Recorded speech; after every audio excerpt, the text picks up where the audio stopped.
So again, good afternoon. Today we are starting the 8th chapter, that is growth of public expenditure. The 8th chapter name is growth of public expenditure.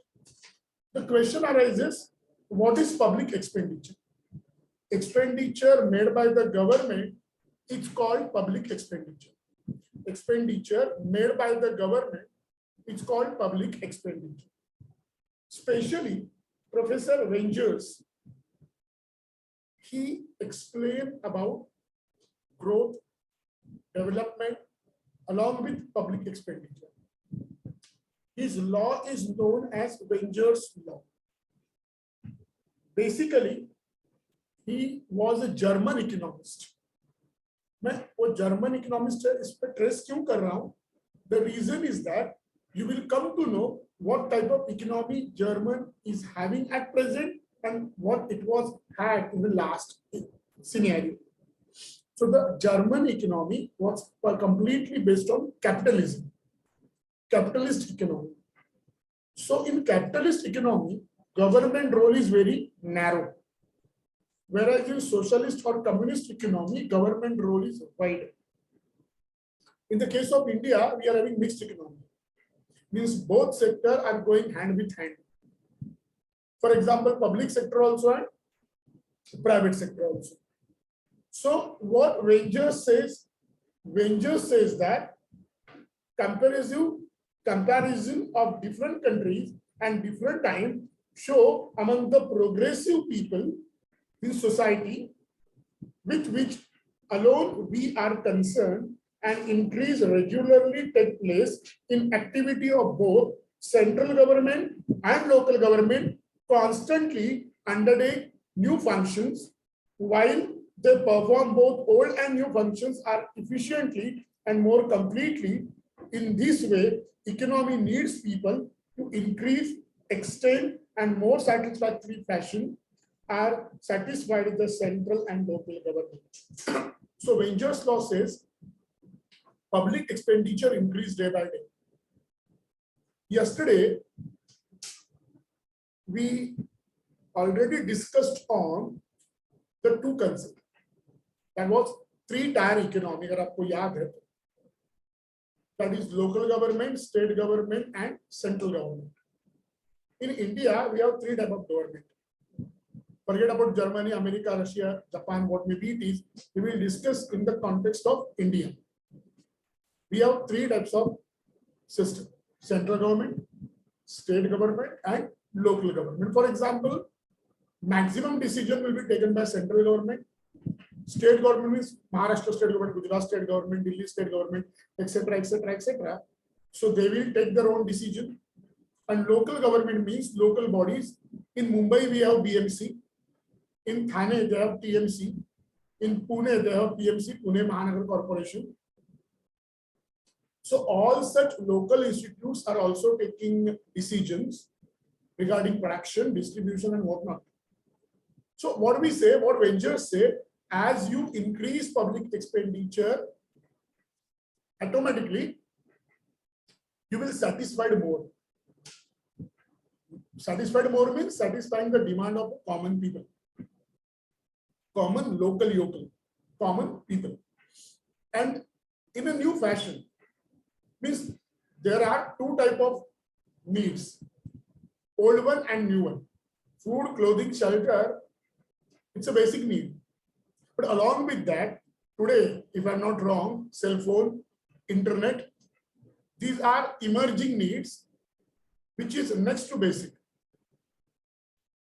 If we are speaking about today's generation, we know that our expenditure has increased. Before a few years back, before 20, 30, 50, 60 years back, that type of expenditure was not there. In our family also, in the context of government also. So the government must be adopting new fashions, new styles, the new ways of expenditure. Otherwise, what happened? People will face the problem. That was the Rangers' law. So Rangers' law, specially speaking about increasing the expenditure. Now, what are the reasons? Expansion in traditional function. Traditional function was food, clothing, and shelter. But now people need nice shelter. For example, when they were living in Juggi and Jhopdi, now they turn from Juggi and Jhopdi to Chawl. Then from Chawl, they went to 1 BHK, then 2 BHK, 3 BHK, bungalows, etc., etc., etc. So the needs of people are ever increasing. They are evergreen. देखो ना, आपको 10,000 मिला तो आपको लगता है 20,000 मिले, 20 मिला तो लगता है 30 मिले, 30 मिला लगता है 40 मिले, यानी वो एक्सटेंड होते जाते हैं. तो अपना जो नीड्स है वो जैसे एक्सटेंड होता है वैसे गवर्नमेंट का भी एक्सपेंडिचर एक्सटेंड हो रहा है. यानी गवर्नमेंट का जो बेसिक एक्सपेंडिचर है उसमें और इजाफा हो रहा है. क्योंकि ट्रेडिशनल फंक्शंस थे उसका एक्सपेंडिचर एक लिमिट में था, आज वो एक्सपेंडिचर लिप्स एंड बाउंड्स वैसे बदल रहा है. Coverage of new functions, welfare state, new functions है ना, वेलफेयर स्टेट है, increase in standard of living है, increase in HDI human development index है, उसमें लाइफ एक्सपेक्टेंसी है. मैं आपको एक 2 मिनट बात बताता हूँ, मे बी वो आउट ऑफ सिलेबस रहेगी शायद आपके लिए, पर वो बात बहुत मद्देनजर करने वाली है. वो बात ये है कि हमारे इंडिया में आज लाइफ एक्सपेक्टेंसी रेट 60-80 ईयर है, पहले वो 40 साल. आज भी ऑस्ट्रेलिया, सॉरी अफ्रीका एक कंट्री है, अफ्रीकन रीजन में एक छोटी कंट्री ऐसी है जहां आदिवासी लोग ज्यादा रहते, वहां के, जिसको हम लोग रिमोट प्लेस कहेंगे. वहां लाइफ स्टैंडर्ड 20 ईयर, 20 साल के ऊपर आदमी जीता ही नहीं. मैक्सिमम आदमी की उम्र 20 साल. 20 साल के ऊपर अगर वो हो गया वो सीनियर सिटीजन. यहाँ 20 साल में लोग टीवाई होते हैं. यानी इसका मतलब है कि लाइफ पैशन बदल रहा है. आज हम लोग वेलफेयर स्टेट की ओर जा रहे हैं. 40 ईयर अपना लाइफ एक्सपेक्टेंसी था, 60 हुआ, 80 हुआ, 100 हुआ. अमेरिका का 110 है. तो लाइफ एक्सपेक्टेंसी बढ़ाने के लिए गवर्नमेंट को खर्चा करना पड़ता है ना, वो खर्चा बढ़ेगा. उसके बाद provision for public merit goods, merit goods यानी the goods which are giving you enjoyment. जैसे गेम्स है, ये मेरिट गुड है. गार्डन है, मेरिट गुड है. हायर एजुकेशन है, मेरिट गुड है. आप बताओगे सर मेरिट गुड्स का मतलब क्या? सिंपली मेरिट गुड्स का मतलब है जो आपके लाइक्स को एनहांस करे, आपके एथियस्टिक सेंस को एनहांस करे. What is atheistic sense? मुझे पानी पूरी अच्छी लगती है, टेस्ट है मेरा, पर मुझे गाना अच्छा लगता है, समझो मुझे क्लासिकल गाना अच्छा लगता है, तो मेरी एथियस्टिक सेंस है. तो मेरी एथियस्टिक सेंस को इंक्रीज करने के लिए जो भी पैसा खर्च करना पड़ेगा. जैसे मुझे फुटबॉल में ज्यादा इंटरेस्ट है फॉर एग्जांपल, तो गवर्नमेंट, मैं चाहूंगा गवर्नमेंट फुटबॉल स्टेडियम बने. आपको ड्रामा में इंटरेस्ट है तो आप चाहोगे गवर्नमेंट ड्रामा थिएटर बने. किसी को मूवी में इंटरेस्ट है तो वो चाहेगा गवर्नमेंट मूवी थिएटर्स बने. वैसे तो मूवी थिएटर्स प्राइवेट होते हैं, पर वो गवर्नमेंट स्पेंड करे उसके ऊपर पैसा. यंगस्टर्स चाहते हैं गवर्नमेंट गार्डन बनाए, ग्राउंड्स बनाए. रिजर्व आरजे प्लॉट होता है ना, आपका 10-20 बिल्डिंग आपके एरिया में, तो बीच में एक आरजे प्लॉट होता है, रिजर्व फॉर ग्राउंड कहते हैं उसको. तो 10-20 बिल्डिंग के बच्चे खेलेंगे, ये जो बड़े बुजुर्ग है वो शाम को वहां टहल सकते हैं. ऐसा एक वेकेंट फ्लैट या प्लॉट बनता है हर एरिया में. ये प्रायोरिटी है गवर्नमेंट की, रूल है. अभी कितने एरिया में है नहीं, दैट इज डिबेटेबल इशू, पर ऐसा होना चाहिए. और इसीलिए अगर गवर्नमेंट को रिजर्व प्लॉट रखना है तो उसके ऊपर तो गवर्नमेंट को ही खर्चा करना पड़ेगा ना. तो that increase in the government expenditure. उसमें क्रिटिसिज्म क्या है? Limited acceptability. जो वेंचर लॉ है ना वो लिमिटेड एक्सेप्टेबिलिटी, बहुत ज्यादा कंट्री उसको एक्सेप्ट नहीं करते. क्योंकि हो क्या रहा है, 4 आने की मुर्गी 12 आने का मसला. यानी आमदनी कम, खर्चा ज्यादा. आमदनी अटनी, खर्चा रुपये. गवर्नमेंट के रेवेन्यू सोर्सेस कम है और गवर्नमेंट का एक्सपेंडिचर सोर्सेस बढ़ रहा है. तो कोई भी गवर्नमेंट इंटरेस्ट नहीं देगा पैसा खर्च करने में. इसीलिए maximum government rejected. Secondly, normative theory. This law is having a normative theory. पर पॉजिटिव कंसर्न क्या? नॉर्मेटिवनेस होना चाहिए. नॉर्मेटिव थ्योरी हम लोग कहते हैं, पर यह नॉर्मेटिवनेस का है. आप बोलोगे सर नॉर्मेटिव का मतलब क्या? मेरे पास पैसा है, मैं बहुत अमीर हूं, that is not normativeness. Norms, manners, etiquettes, जैसे बड़ों का रिस्पेक्ट करना. कोई भी कंट्री वाइन, लीकर के ऊपर ज्यादा खर्चा ना करे. ये नॉर्मेटिवनेस। कोई भी कंट्री सिगरेट के ऊपर कम टैक्स ना लगाए, ज्यादा टैक्स लगाए, नॉर्मेटिवनेस, जिससे मोरल बूस्ट होता है, नॉर्म्स, मैनर्स, एटिकेट्स। जैसे ब्लैक एंड व्हाइट ऐसे दो शेड्स होते हैं, बराबर? तो ब्लैक शेड्स या व्हाइट शेड, उससे अच्छा ग्रे होना चाहिए। मींस नॉर्मेटिवनेस थोड़ा तो होना चाहिए थियरी। कंप्लीटली डेवलपमेंट यानी जिसके पास ज्यादा पैसा है वही महान, ऐसा नहीं होता। उसके साथ साथ अपने एबिलिटीज भी होती। खाली पैसा आदमी की पहचान नहीं बनती, हर जगह पैसा काम नहीं। पर थियरी क्या करती है कि earning the money, spending the money, giving facilities to the people, increase their life standard, but on what account, on what case, इसके बारे में थियरी नहीं सोचती। ये उसका प्रॉब्लम है। उसके बाद neglect impact of war expenditure. ये थियरी वॉर के बारे में कुछ नहीं कहती। अभी आप देख रहे हो रशिया यूक्रेन में वॉर चालू है। शायद फ्यूचर में दिसंबर के बाद, ये मैं कोई प्रेडिक्ट नहीं कर रहा हूँ, पर शायद दिसंबर के बाद, कमिंग दिसंबर, चाइना पाकिस्तान का वॉर भी हो सकता है, ऐसा इंटरनेशनल एक्सपर्ट का कहना है। तो इसका मतलब है कि वॉर एक्सपेंडिचर तो होता है। जैसे इंडिया पाकिस्तान का वॉर हुआ था, इंडिया चाइना का वॉर हुआ था 60s 70s में। तो इसका मतलब है कि वॉर एक्सपेंडिचर तो होता है, but this theory neglects about war expenditure. Simplifying the role of state, ये स्टेट के रोल को सिंप्लीफाई नहीं करती। ये थियरी स्टेट के रोल को रिजिड बनाती है। यहाँ स्टेट का मतलब कंट्री ऐसे पकड़ना है, या स्टेट का मतलब महाराष्ट्र, गुजरात, राजस्थान, ऐसा नहीं पकड़ना आपको। यहाँ स्टेट का मतलब कंट्री आपको पकड़ना, क्योंकि जनरली हम लोग स्टेट यानी महाराष्ट्र, गुजरात ऐसा कहते हैं, पर यहाँ स्टेट का मतलब है कंट्री। ऐसा क्यों? क्योंकि पॉलिटिक्स, ये जो शब्द है वो आया कहां से? तो उसका इमर्जिंग हुआ है, ऐसा मानते हैं। Politics word derived from the word पॉलिटीज, which means state, and political science is the science of state. तो जब आप स्टेट साइंस की बात करते हो तो पॉलिटिकल साइंस की बात करते हो। पॉलिटीज का एक्चुअली मतलब है स्टेट, और पॉलिटिक्स का मतलब है स्टेट को एनहांस करना।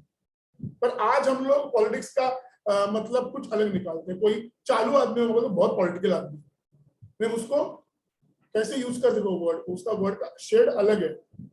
पर हम लोग रोजमर्रा की लाइफ में कोई भी ऐसा चालू आदमी देखा, हम लोग होते बहुत पॉलिटिकल आदमी है रे।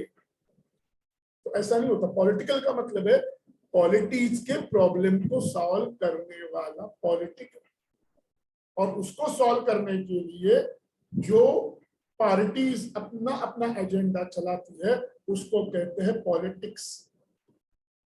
और जो पार्टी उस एजेंडे को चलाती है उसको कहेंगे पॉलिटिकल पार्टीज। तो यहाँ स्टेट का मतलब है पॉलिटीज, राज्य नहीं, देश। तो देश के सामने आप जो भी कोई करोगे वो सिंप्लीफाई करो, यानी एक्सपेंडिचर, रेवेन्यू, कहाँ का एक्सपेंडिचर करना चाहिए, ये थियरी को सिंप्लीफाई करना चाहिए। On the contrary theory is not simplifying, it makes rigid, rigidness ज्यादा है। उसके बाद पिकॉक, उन्होंने एक हाइपोथेसिस दिया, पिकॉक हाइपोथेसिस। उसको कहते हैं वाइसमैन एंड पिकॉक हाइपोथेसिस। ये नया थियरी है। Wiseman and Peacock, they are from UK, ये याद रखना। और यूके आपको मालूम है यूनाइटेड किंगडम, इंग्लैंड, उनकी इकोनॉमी मिक्स्ड इकोनॉमी जैसी थी। अभी वो वेलफेयर स्टेट की ओर बढ़ रहे हैं, ब्रिटिश इन शॉर्ट। वो कहते हैं increase in public expenditure does not follow a smooth continuous trend, but increase take place in a step like manner. इनका कहना है वाइसमैन एंड पीकॉक का कि increase in public expenditure must be step by step, it is not a continuous process, it must be step by step. इसका मतलब क्या है?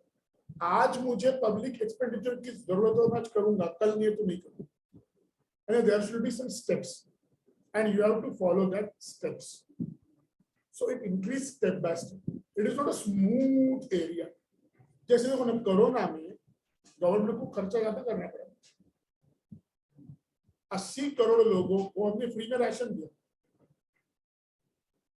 India में कोरोना के समय 80 करोड़ लोगों को हमने फ्री में राशन दिया, without taking a single penny. आज भी दिसंबर में ख्याल से जुलाई अगस्त तक एक्सटेंड किया।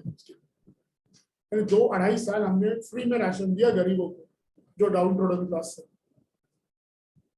बहुत सी एनजीओ ने लोगों को या बहुत सी संस्थाओं ने लोगों को फूड पैकेट्स दिए, किसी ने इकोनॉमिक हेल्प किया, किसी ने अपने डोमेस्टिक सर्वेंट को 2-2 हजार रुपए दिए।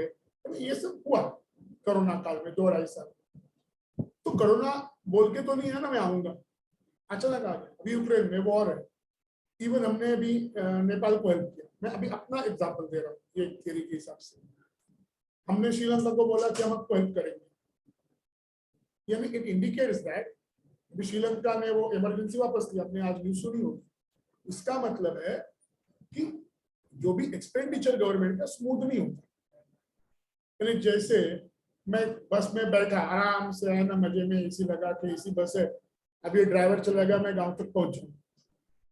पर कोई भी हमेशा आपका जर्नी इतना स्मूथ नहीं होता। बीच में टायर पंक्चर हुआ तो, भगवान ना करे ब्रेक फेल हुआ तो, यानी इसका मतलब है कोई भी चीज स्मूथ नहीं।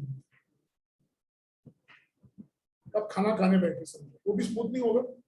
कभी खाने में बाल आ गया तो हो भी सकता है, फिर पूरा मूड ऑफ हो जाता है। खाना खाने का वो जो टेंडेंसी है, टेम्पो है, वही निकल जाता है, फिर मजा नहीं आता।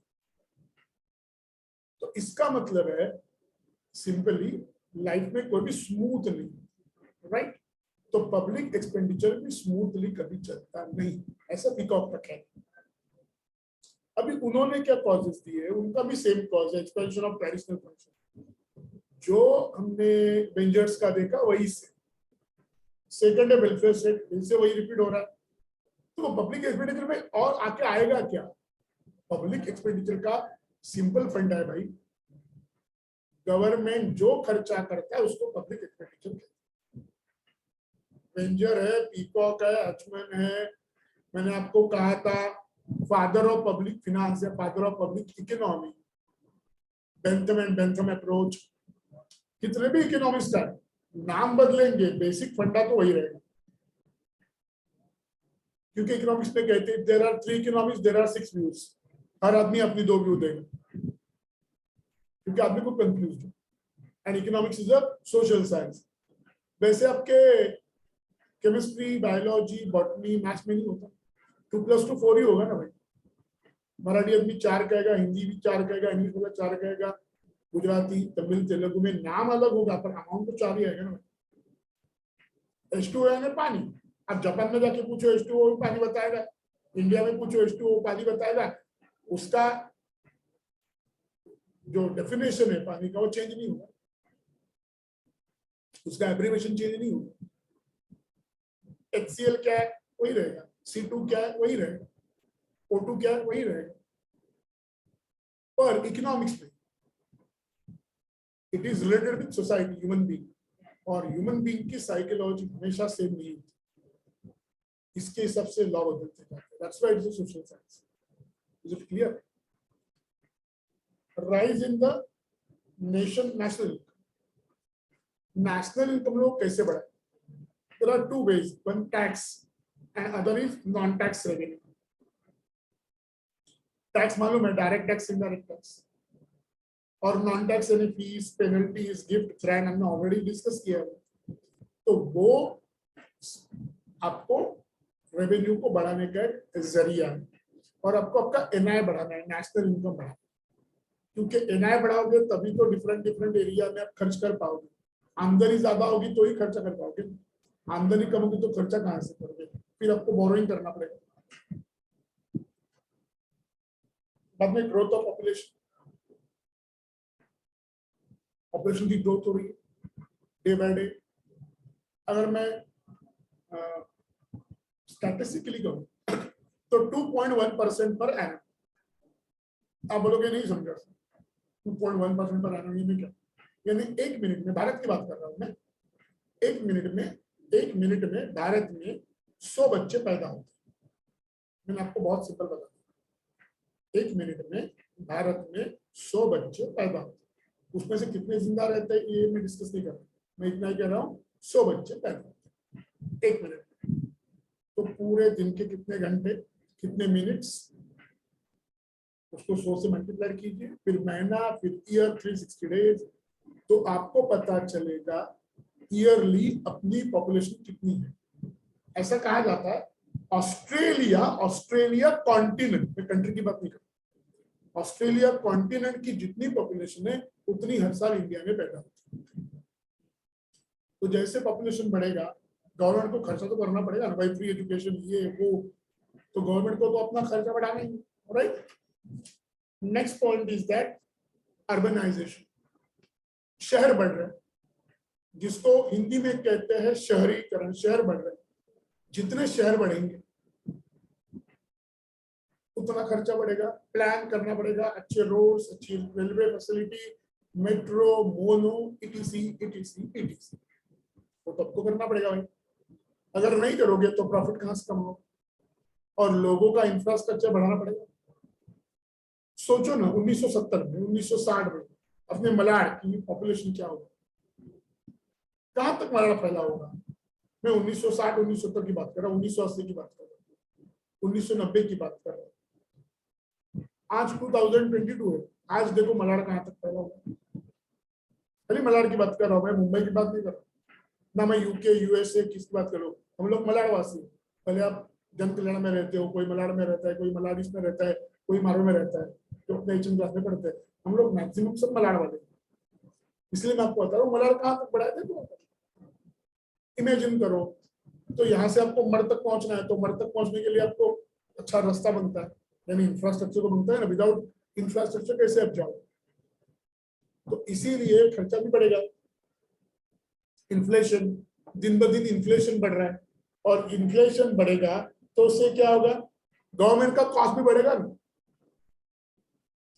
गवर्नमेंट रास्ता बनाता है तो वो लेबर तो हायर करेगा ना, गवर्नमेंट का थोड़ी फोकट में काम करेगा। रेलवे गवर्नमेंट की है, तो रेलवे में जो काम करने वाले एम्प्लॉइज है वो तो पैसे के लिए काम करते हैं ना, वो थोड़ी कोई देश सेवा के लिए काम कर रहे हैं।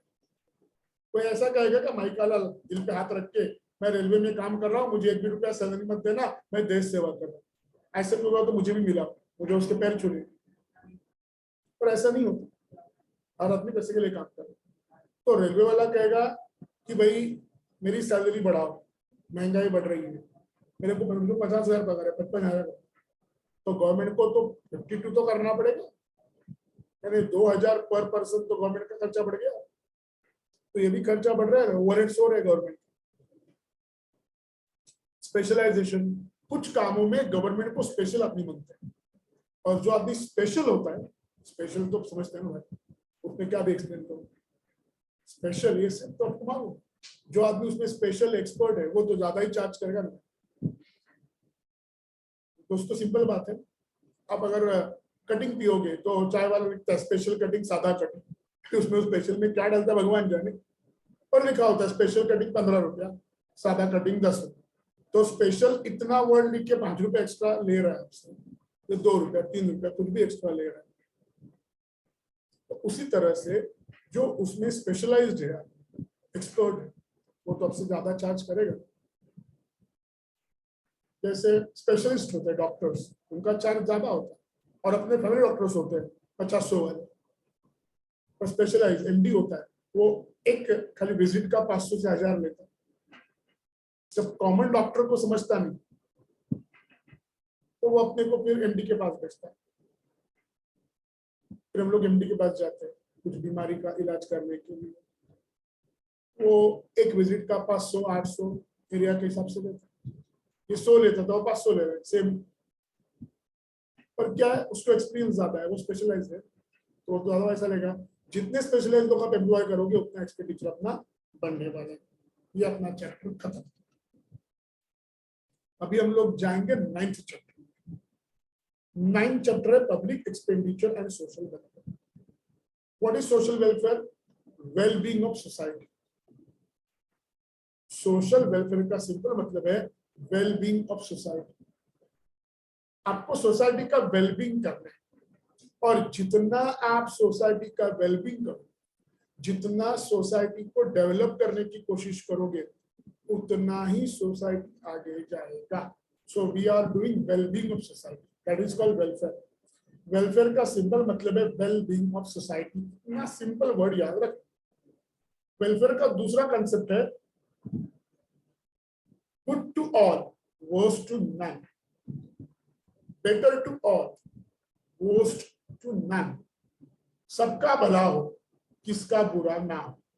हम लोग को संस्कृत में कहते हैं ना, सर्वे विश्व संतु सर्वे संतु निरामया, तो सबका भला हो, किसका बुरा ना हो। एक का भला करते वक्त मैं दूसरे का बुरा ना करूं, राइट। मैं एक को कम कंसेशन में एडमिशन दे रहा हूं तो वो बर्डन दूसरे पे शिफ्ट ना करूं, उसको वेलफेयर कहते हैं। यानी एक को पिंजरे निकाल के दूसरे को देना ये गलत बात है, ये वेलफेयर में नहीं है। दूसरों को बढ़ावा देने के लिए पहले को नीचे गिराना, that is not welfare. Welfare का कंसेप्ट समझ लीजिए, good for all, bad to none, better to all, post to man. तो ऐसी पॉलिसी बनाइए जो अमीर से लेके गरीब का सबका भला करे। एक ही कम्युनिटी का भला ना करे, सब कम्युनिटी का भला हो, सबका भला हो। ऐसी पॉलिसी लॉन्ग लास्टिंग होती है। वरना आप एक्स कम्युनिटी का भला करने जाओगे तो वाई कम्युनिटी के दरवाजे पे खड़ी होगी आपकी, फिर आप वाई का भला करने जाओगे तो जेड दरवाजे पे खड़ी होगी। उससे अच्छा एक्स वाई जेड तीनों को इक्वल ट्रीटमेंट दो तो कोई आपसे नाराज होगा ही, बायसनेस नहीं रहेगा। Is clear. तो इसके हम लोग कहते हैं पब्लिक वेलफेयर। तो पब्लिक वेलफेयर में आप कहाँ कहाँ स्पेंडिंग करते हो, अपने को यही देखना है, ज्यादा नहीं देखना है, कहाँ कहाँ आप स्पेंडिंग करते हो। पहला स्पेंडिंग है मेरिट गुड्स, फिर से वही आ गया भाई। मेरिट गुड्स का मतलब है, मैंने आपको कहा था, playground, drama theatres, picture theatres, big colleges, education after graduation, that is PG, MA, MCom, MSc, PhD, MPhil. अभी तो एमफिल निकल गया न्यू एजुकेशन पॉलिसी में, अभी जब इम्प्लीमेंट होगी तो एमफिल तो निकल जाएगा, तो अभी तक एमफिल है तो एमफिल है। These all are called merit education. तो मेरिट गुड्स पे गवर्नमेंट को खर्चा करना पड़ता है, meeting current consumption needs. Government का जो कंजम्पशन, गवर्नमेंट को भी कंज्यूम करना पड़ता है ना भाई। अब तक पेट्रोल गवर्नमेंट पहुंचाती है, इसका मतलब गवर्नमेंट थोड़ी फ्री में लेती है, वो भी क्रूड ऑयल का पैसा देती है। रिफाइनरीज में जाके क्रूड ऑयल से पेट्रोल डीजल बनता है, फिर वो डीजल पेट्रोल पंप तक पहुंचता है। पेट्रोल पंप वाला आपको डीजल पेट्रोल आपकी गाड़ी में, बाइक में फिल करेगा, वो तो पैसा लेगा ना, उसका कमीशन। क्योंकि मैं पेट्रोल पंप का मालिक हूँ तो मेरे स्टाफ को मुझे पगार देना है, तो थोड़ी मैं मेरे जेब से दूंगा। पेट्रोल के ऊपर जो भी कमीशन है, 3 रुपए 4 रुपए लीटर के पीछे, समझो आज 3 रुपए 10 पैसा है तो पकड़ लो, तो 1 लीटर के पीछे 3 रुपए 10 पैसा मेरा है, तो भी पेट्रोल प्राइस में हानि हो जाएगा। इंटरनेशनल मार्केट में पेट्रोल प्राइस, तो ये पेट्रोल की बात निकालते हैं। चलो, बीच में एक ने सवाल पूछा था आप में से कि सर पेट्रोल की प्राइस डिसाइड कैसे होती है, तो वो आईपीपी से डिसाइड होती है। आईपीपी यानी import price parity. Import price parity का मतलब है फॉरेन कंट्रीज में जो पेट्रोल की प्राइस है उससे हम लोग कॉम्पीट करते हैं। इंडिया में प्राइस कम रख के हम लोग कॉम्पीट नहीं कर सकते। फॉरेन कंट्रीज में जो पेट्रोल की इंटरनेशनल प्राइस है क्रूड ऑयल की, उसके साथ हमको कॉम्पीट करना पड़ता है। पहले क्या था, हमने सब्सिडी दी थी, 100 रुपया पेट्रोल का है तो मैं 100 ही देता था, 20 रुपया गवर्नमेंट देता था, तो आपको 80 देना पड़ता था। गवर्नमेंट 30 देगा, आपको 70, आप खुश, अरे भाई कितना अच्छा गवर्नमेंट है, अपने को 70 ही देना पड़ता है, अपना 30 रुपया गवर्नमेंट दे रहा है। अरे अपना 30 रुपया गवर्नमेंट दे रहा है, थोड़ी गवर्नमेंट के जेब से दे रहा है, वो आपसे टैक्स निकाल के वही 30 रुपया दे रहा है, यानी यहाँ से नहीं वहां से खींच के आपका 30 दे रहा है, आपको लगता है जैसे अपने को 70 में मिल रहा है। तो गवर्नमेंट वो पैसा खींच के उस पर खर्च कर रहा है, तो एक ना एक दिन गवर्नमेंट को पैसा शॉर्ट गिरने वाला है। पैसा शॉर्ट गिरेगा गवर्नमेंट को तो आपके जेब से गवर्नमेंट पैसा निकालेगी। फिर मत चिल्लाना, जैसा श्रीलंका में हुआ, सब कंसेशन दिया, आज सिलेंडर 4000 रुपया गया हुआ, आलू 250 रुपया किलो। अब लोग चिल्ला रहे, तब 2 साल मजा की, 10 रुपए की चीज 5 में मिल रही है, 5 रुपया बच गया, और वही चीज फ्यूचर में 25 की हो गई तो चिल्लाओ। यानी गवर्नमेंट को भी सोचना चाहिए कि कंसेशन देते वक्त कितने अमाउंट का कंसेशन दे, पॉपुलिस्ट ना रहे, पब्लिक को खुश करने का प्रयास करें। जो रियल है वो रियल है, भले आपको अच्छा लगे बुरा लगे, ये रियल है, रियल, राइट। तो इस तरह से आप गवर्नमेंट एक्सपेंडिचर पे कंट्रोल कर सकते हो।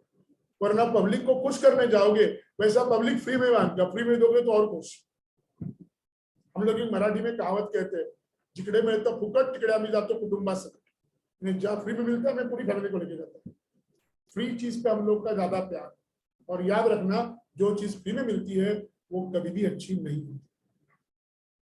आपको कोई भी चीज पे करके ही लेनी पड़ेगी। आज फ्री लोगे, फ्यूचर में आपको पे करना ही पड़ेगा उसके लिए, कुछ चीजों का पेमेंट बाद में देना पड़ेगा। तो इसीलिए गवर्नमेंट कितने तक कंसेशन दे वो गवर्नमेंट डिसाइड करे, पर गवर्नमेंट देती है ना कंसेशन, तो गवर्नमेंट का खर्चा है। कैपिटल एक्सपेंडिचर, गवर्नमेंट मशीन्स लेती है, गवर्नमेंट इन्वेस्टमेंट करती है बड़े बड़े इंडस्ट्रीज में, कुछ प्रोजेक्ट गवर्नमेंट, तो गवर्नमेंट एक्सपेंडिचर करने के लिए गवर्नमेंट को पैसा मिलता है। देखो एयर इंडिया पहले गवर्नमेंट की थी, उसमें लॉस हो रहा था, तो गवर्नमेंट ने क्या किया, अपना वो कैपिटल एक्सपेंडिचर बचाने के लिए टाटा को बेच दिया, गवर्नमेंट को पैसा आ गया, वही पैसा गवर्नमेंट गरीबों के उत्थान में लगाएगी। अब एयर इंडिया टाटा ने खरीदा है, टाटा को गवर्नमेंट ने बॉन्डिंग दिया, इसके ऊपर टिकट मत बढ़ाना, टिकट का प्राइस रखना। पर प्राइवेटाइज होने से क्या होता है, सर्विस बढ़ती है, मानो या ना मानो, पर गवर्नमेंट सेक्टर और प्राइवेट सेक्टर में फर्क है। गवर्नमेंट सेक्टर में पैसा उतना ही है, प्राइवेट में भी पैसा उतना ही है, समझो टिकट का फेयर, पर प्राइवेट सेक्टर में थोड़ी फैसिलिटीज ज्यादा होती है, क्योंकि प्राइवेट सेक्टर में कंपटीशन में तीन समझो अलग अलग, सिंपल एग्जांपल हो, 3 सैंडविच वाले हैं, तीनों का प्राइस 50 रुपए, पर मैं थोड़ा चीज एक्स्ट्रा रखा 50 रुपए, तो कस्टमर मेरे पास आएगा, दूसरा देखिए कस्टमर इसके बाद जा रहे हैं तो भी चीज डालना शुरू करेगा, फिर मुझे और कोई आइडिया निकालना पड़ेगा कस्टमर को अट्रैक्ट करने से। इसका मतलब है प्राइवेट में पब्लिक का ज्यादा फायदा। उसके बाद growth, economic growth and development, government economic growth करती है। What is economic growth and economic development, इसका फर्क आपको मालूम है? Change in quantity it's called growth, change in quantity and quality it's called development. जब क्वांटिटी बदलती है तो वो ग्रोथ है, क्वांटिटी और क्वालिटी दोनों बदलेगी तो वो डेवलपमेंट है। तो गवर्नमेंट को क्या करना पड़ता है, गवर्नमेंट को डेवलपमेंट करना पड़ता है, यानी change in quantity as well as change in quality. तो जैसे जैसे गवर्नमेंट ग्रोथ एंड डेवलपमेंट करती है, गवर्नमेंट का एक्सपेंडिचर बढ़ जाता है। बाद में आता है आपका एरिया सोशल इंश्योरेंस। क्या है social insurance programme? Social insurance refer to protection of an individual against economic hazards. जो भी इकोनॉमिक हजार्ड्स आते हैं उससे पब्लिक को प्रोटेक्ट करने के लिए जो इंश्योरेंस लिया जाता है that is called social insurance. जैसे मैंने कार ली, भगवान ना करे पर कार चल गई, उसका कोई नुकसान हुआ तो कार का इंश्योरेंस होता है, मुझे रीइंबर्समेंट मिलता है। मैं हेल्थ इंश्योरेंस निकालता हूँ, तो एक महीने में 1000 रुपये, साल का 12,000 10 महीने का 10,000 होगा, महीने का 1000 12, 600 का है, 500 का कम इंश्योरेंस है, 5,000। अगर मैं बीमार गिरा तो मेरा हॉस्पिटल का खर्चा वो इंश्योरेंस कंपनी करने वाली, नहीं गिरा तो पैसा नहीं। भगवान ना करे बीमार कोई गिरे, पर हम लोग फ्यूचर के लिए कुछ ना कुछ प्रोविजन तो करके रखते हैं। These all are the insurance, private personal. वैसे ही गवर्नमेंट भी सोसाइटी के लिए कुछ इंश्योरेंस करते हैं, they are known as a social insurance. तो वहां गवर्नमेंट का रोल क्या है? गवर्नमेंट को सोशल इंश्योरेंस प्रोग्राम में कंपलसरी पार्टिसिपेट होना पड़ता है, वो चाहे या ना चाहे, उसमें कोई लाइक एंड डिसलाइक है ही नहीं, कंपलसरी पार्टिसिपेशन इज रिक्वायर्ड। जैसे आना या ना आना ही है आपको लेक्चर में, नो एक्सक्यूज, उस तरह से compulsory participation is required. Secondly government sponsorship and regulation, इस सभी चीजों को कौन स्पॉन्सर करेगा? तो गवर्नमेंट स्पॉन्सर करेगी, and government regulates all the market. Thirdly, contributory finance. Government must take role in the finance, in the financial activities. Government is giving money to the different activities which is controlled by many of people, many of areas. For example, workers, their contribution, even some workers are getting fixed percentage. In some area, they are getting some fixed percentage. So all this thing relates here. Eligibility derived from the contribution means whether the person is eligible for the contribution or not. That is important. If a person is eligible for the contribution, then the problem will solve. Here also, government take active role and contributing in such developmental programs. Then benefit prescribed in a law. Here, government desire to change aspect program and amending laws.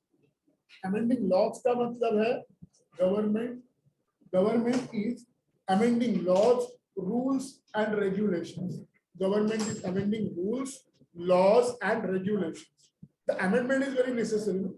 As you amend the program, as you make amendment, it is very important. Higher the amendment, higher the development. Higher the development, amendment will take place. So amendment is very necessary. It is very important. On the same hand, benefit not directly related to the contributes. The benefits which they are getting, that is not related with the contribute. Sometimes it is not related with the contribute. Social infrastructure program usually redistributes the benefit in the favor of lower wage workers. Sometimes government is favoring a particular area of people, especially the workers who are getting low wage, less wage. So government is providing benefits to them. Along with that, we are discussing on the area advantages.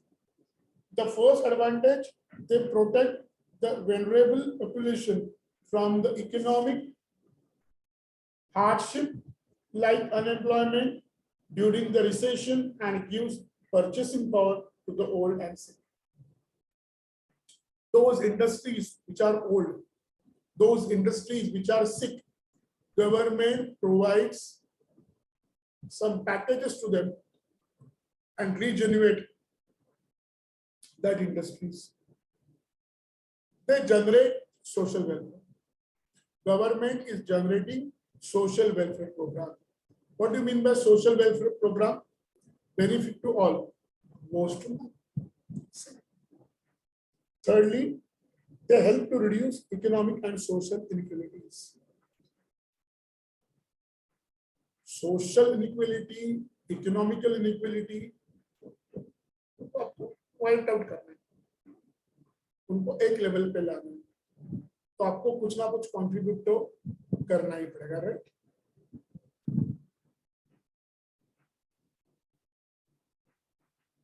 They provide purchasing power to the poor and help to keep aggregate demand. Poor को PP दो, purchasing power. अगर आप गरीब को PP दोगे, purchasing power दोगे, तो उसकी डिमांड बढ़ने वाली है. You have to provide PP, purchasing power to the poor people. अगर आपने purchasing power नहीं दी poor people को, तो आपकी डिमांड कैसे बढ़ेगी? Thirdly, since in the case many social insurance programs, the participation have to make contribute from the income, they tend to work harder and earn more. So workers tend to work more harder and getting more benefits. It is also needed. It is also required. Then disadvantage. The first disadvantage is that it is burden on the contributor.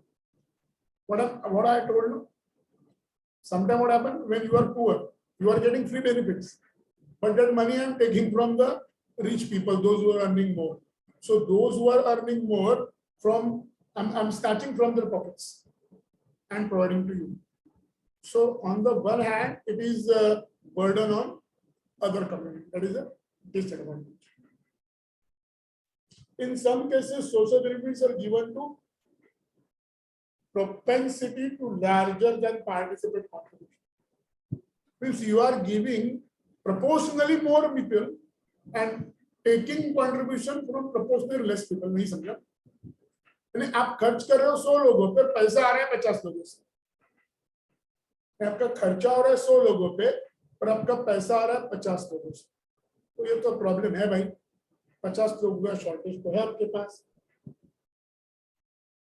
Social security measures like pension, unemployment benefit, it gives freely, can lead to reduced willingness to work and save.